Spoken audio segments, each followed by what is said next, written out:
Viewed from space, our Earth looks both exquisite and vulnerable. From this perspective, we can't help but wonder how God interacts with this beautiful blue planet and the rest of nature. If there is a creator God, what kind of relationship does he have with his creation?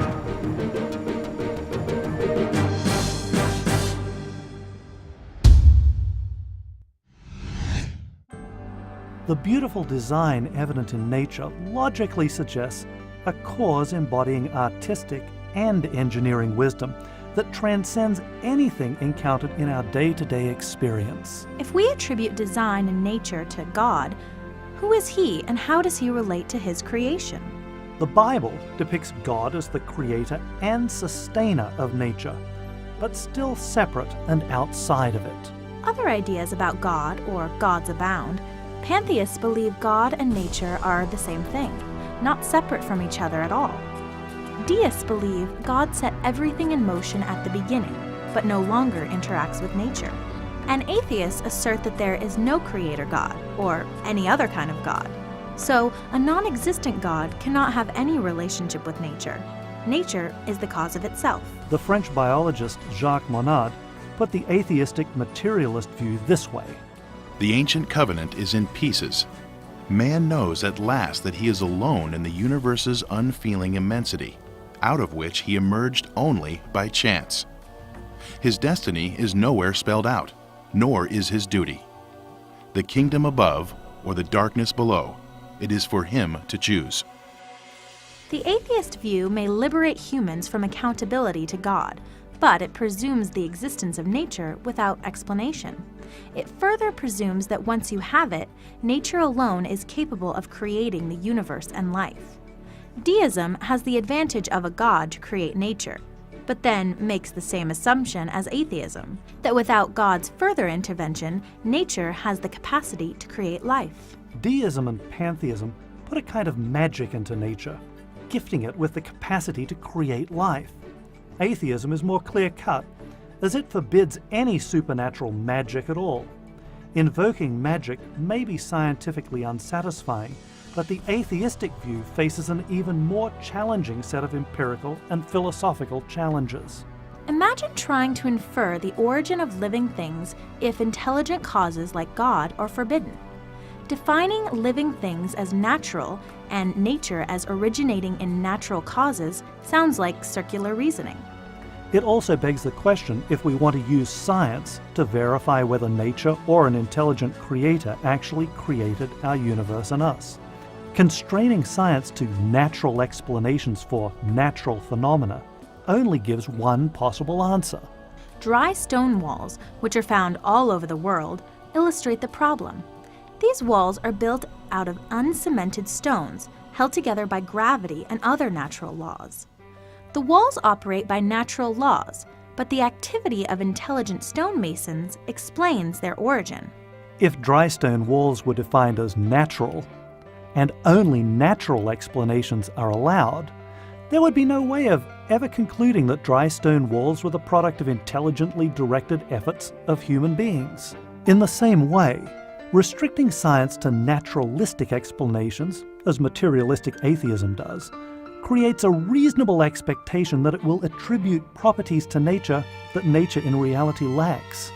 The only way science can determine whether or not dry stone walls are the product of natural forces or an intelligent agent is by first abandoning naturalistic preconceptions about what may have caused the walls, and allowing the possibility that intelligent beings played a role in their production.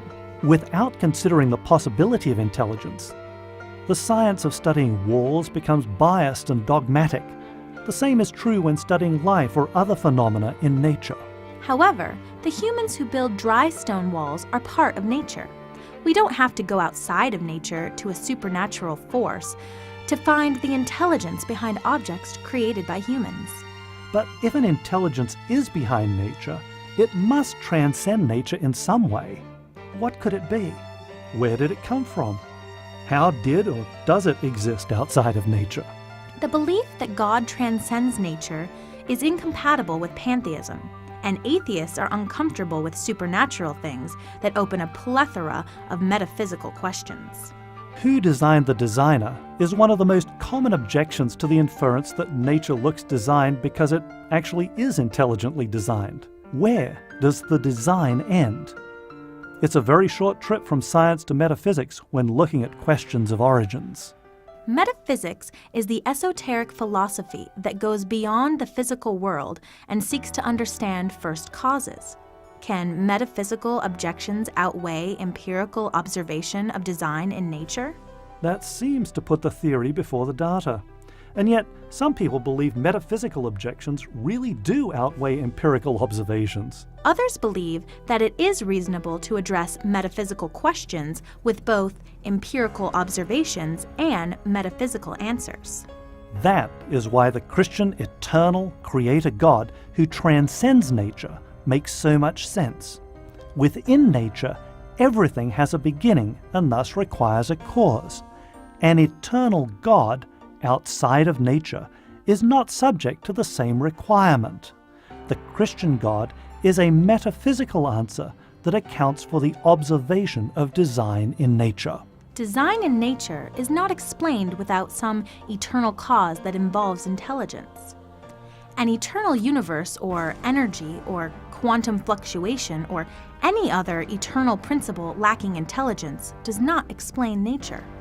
And explaining nature by invoking things that are actually part of it to account for its creation makes no sense. But saying that God acted with a purpose to create nature still fails to address just how God acts and the features of his relationship with nature. A deist would say that God acted in the distant past, but is now remote and no longer active. A theistic evolutionist may allow for God to be active, but only in ways that are not empirically detectable. Bible believers see the biblical record as an account of God's interaction with nature, both at the time of its creation and throughout subsequent history. In addition to the evidence of design, which occurred at the beginning, is there specific evidence of God's action in nature? What about miracles? Are miracles direct evidence of God's action? Arguably, the most dramatic and profound record of God's interaction with nature occurred when Jesus was born and lived as a human.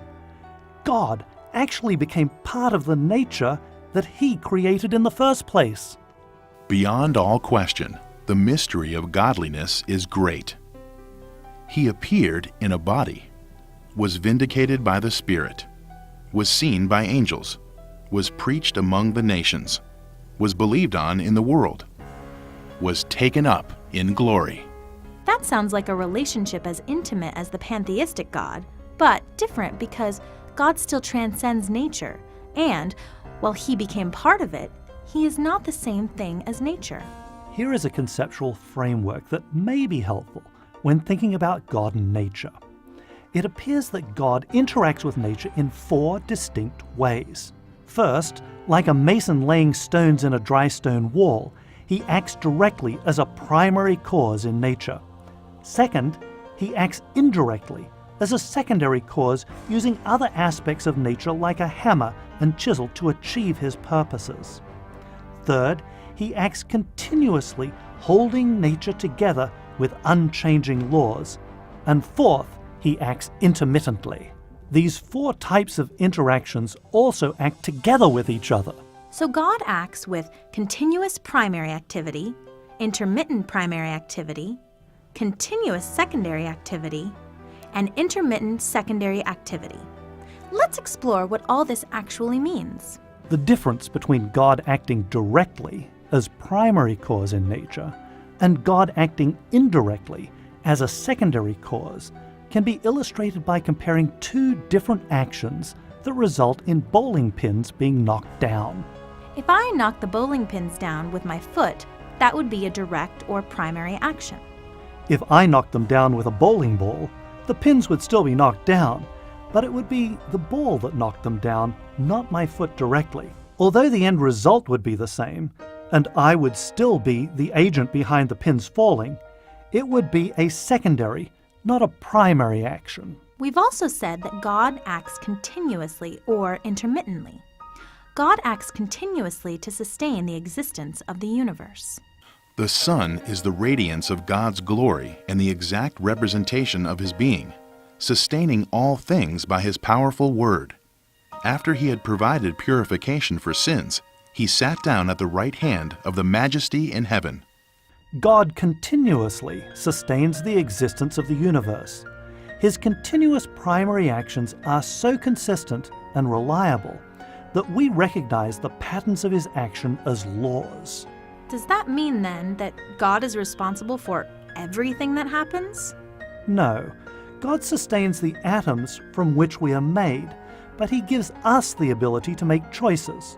For example, God's continuous activity sustains the atoms that make up our shoes, but he does not decide for us which shoe we should put on first. Natural laws are observed regularities in effect throughout the universe. They include fundamental forces like gravity, nuclear forces, and the electromagnetic force. These laws also include the values of the physical constants, such as the masses of the elementary particles, the speed of light, Planck's constant, and others.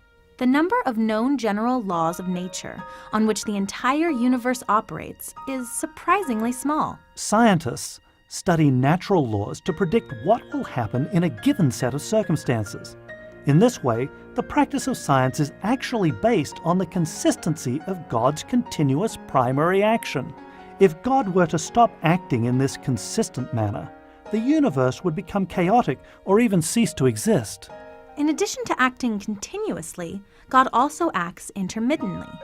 Human beings act as voluntary agents to do something special from time to time, a gift or a special act of kindness. God also acts as a voluntary agent in special ways. God's intermittent primary action may cause events that are perceived as supernatural miracles. Miracles are events that could not have been predicted from the preceding state of matter, and which could not have occurred except for the action of an intelligent agent. Supernatural events are normally consistent with the general laws of nature, although in theory exceptions could occur. For example, if God created through a process like the Big Bang, we don't know of any laws that would apply to the process. On the other hand, there is no reason to suppose that God had to break physical laws to create wine from water, raise the dead, or calm the stormy sea. Science may have a difficult time analyzing supernatural events, since one cannot observe how God does miracles, only that he does them. A third classification of how God acts in nature is God's continuous secondary activity. Weather systems, for example, follow the general laws of nature. However, the specific state of weather itself may not be directly manipulated by God. He ordinarily causes the weather through secondary or indirect rather than primary or direct means. Weather systems can be compared to machines that operate on consistent principles, without continuous external guidance. They reveal the localized effects of general laws. God may also act intermittently through secondary causation. He often answers prayer this way. For example, a needy family who prays for help may find a package on their doorstep. The package could have been put there by an individual who was impressed to do so. If this was the case, God acted directly on someone, using that person as a secondary cause in answering another person's prayer. Certain biblical miracles also seem to have involved God's intermittent secondary actions. Examples might include using wind to deliver quails to the Hebrews in the wilderness, using hornets to drive away Israel's enemies, and the payment of temple tax for Peter and Jesus by a coin in the mouth of a fish. However, in each case, the secondary process was probably initiated by primary divine activity. God caused wind to blow, hornets to swarm, and a coin to be in the mouth of the fish. When God set the sequence of events in motion may be a mystery, but some kind of primary action seems reasonable. Because of this, a miracle may involve both secondary and primary activity. Science can't predict miracles, but after they occur, it may have some success in analyzing events involving intermittent secondary causation. However, dogmatic denial of the possibility of divine activity may blind scientists to even the possibility of miracles. As already discussed, for metaphysical reasons, some deny the possibility of divine activity in the creation. Some support this position by claiming that the universe is not perfectly designed, so it can't have been created by a divine miracle. Lucretius, back before the time of Christ, argued, The nature of the universe confirms it cannot have been created for us by divine power. It has so many faults. In more contemporary times, Stephen Jay Gould picks up the same argument. Imperfection carries the day for evolution. What kind of imperfections prompted these arguments? Gould believed the thumb of giant pandas to be an example of imperfection.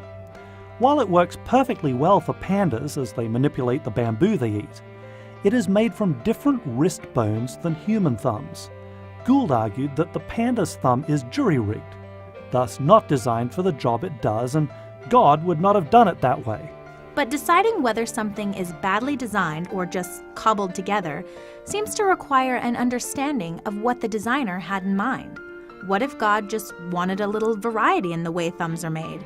How do we know the panda's thumb does not work better for its purposes than the kind of thumb we have? Logically, an imperfect design does not mean something was not designed. The real questions are, what were the intentions of the designer, and how well were those intentions realized? Christians observe all the good design in nature, along with the evidence of God's goodness and love exemplified in the life of Jesus Christ.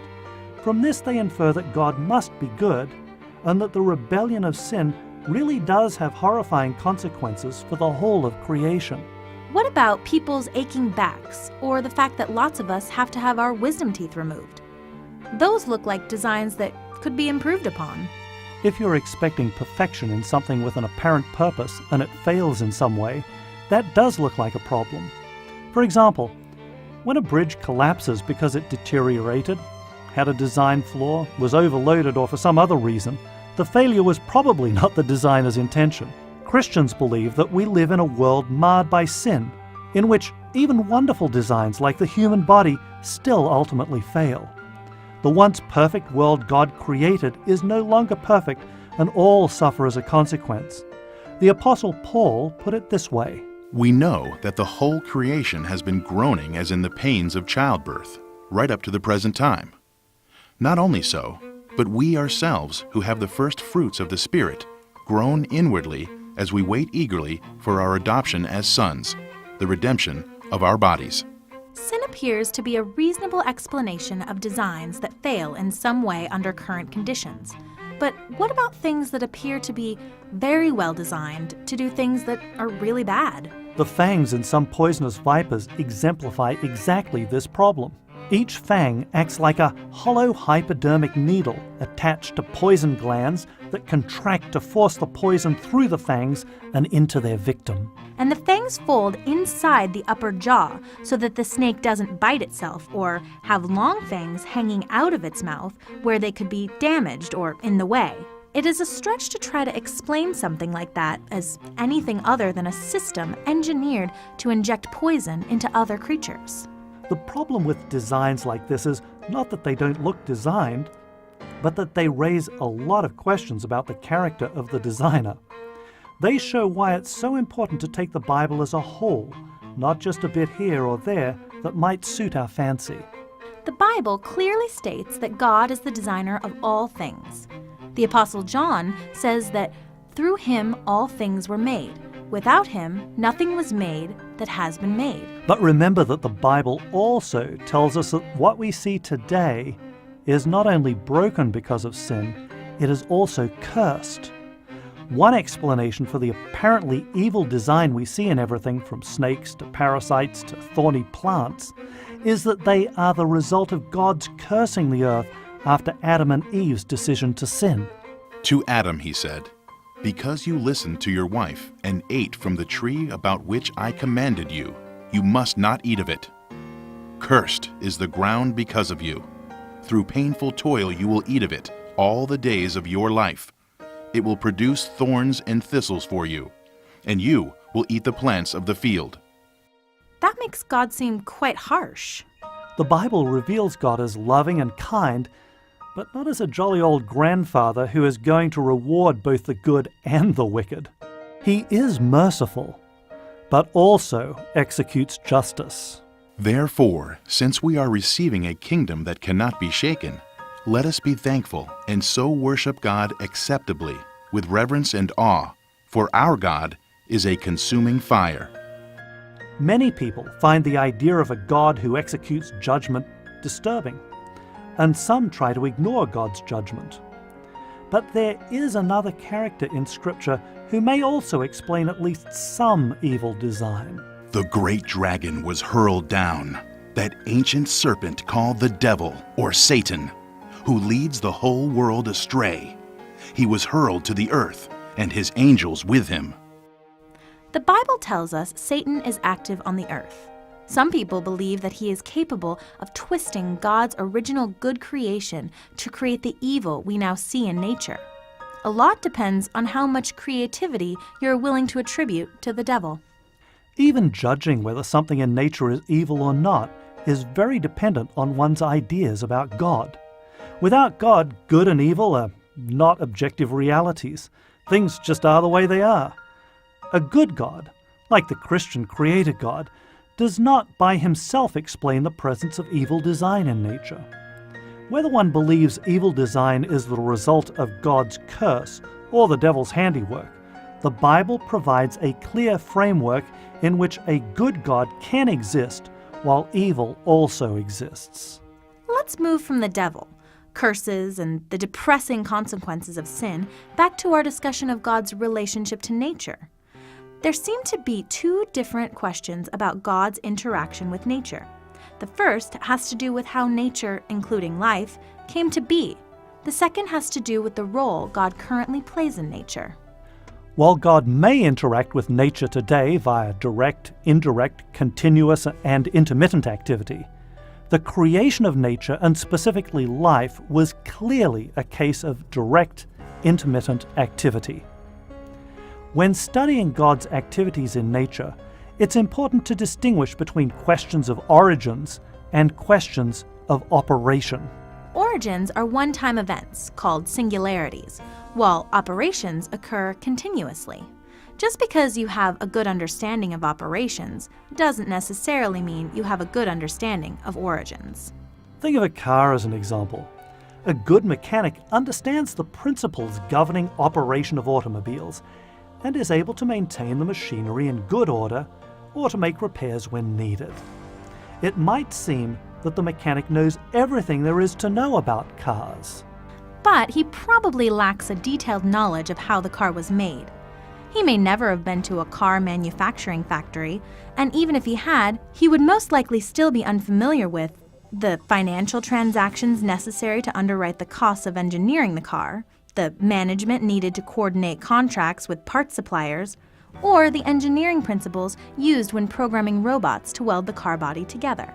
For these and any number of other reasons, we would be right to be skeptical of any mechanic who claimed that manufacturing a car does not require any processes he has not observed, or use any principles that are unknown to him. Scientists are a little bit like the mechanic. They can observe many physical processes operating in the universe, but none of them have ever seen the origin of a universe or life. The consistent day-to-day operation of nature, studied using experimental science, may not explain the origin of life. In fact, there are compelling indications that it does not. That's why it's useful to consider questions about origins as a separate category from questions about the operation of nature. Origins, like the creation of the universe, are by their nature one-time events. It is hard for science to study one-time events, whether those events are origins or miracles. Just because something is a one-time event, a miracle, doesn't mean it's a violation of natural laws. Science may not be able to explain miracles, but that does not mean they don't happen and may have more to do with an inability to see what God is doing than an inability to understand the physical mechanism. Singularities, like the creation of life, are not a threat to the practice of science. They are only a problem if one adopts the philosophical position that God is restricted and cannot act in singularities. Science centers around making observations, creating theories, and deducing empirically testable hypotheses. So, as long as information about the origin of life and the universe can be brought to bear via our senses, science can inform the study of supernatural events such as creation. That which was from the beginning, which we have heard, which we have seen with our eyes, which we have looked at and our hands have touched. This we proclaim concerning the word of life. Belief in the biblical story of origins does not render science irrelevant. Physical evidence of the singular event we call the creation is available in the natural world and accessible to all. A creationist will approach the entire realm of experimental science in much the same way as any other scientist, with one major exception. Scientists who believe in the Christian God will not automatically rule out the possibility of supernatural forces at work in the universe. Because of this greater philosophical openness, Bible-believing scientists are able to celebrate evidence of design that other scientists must struggle to explain.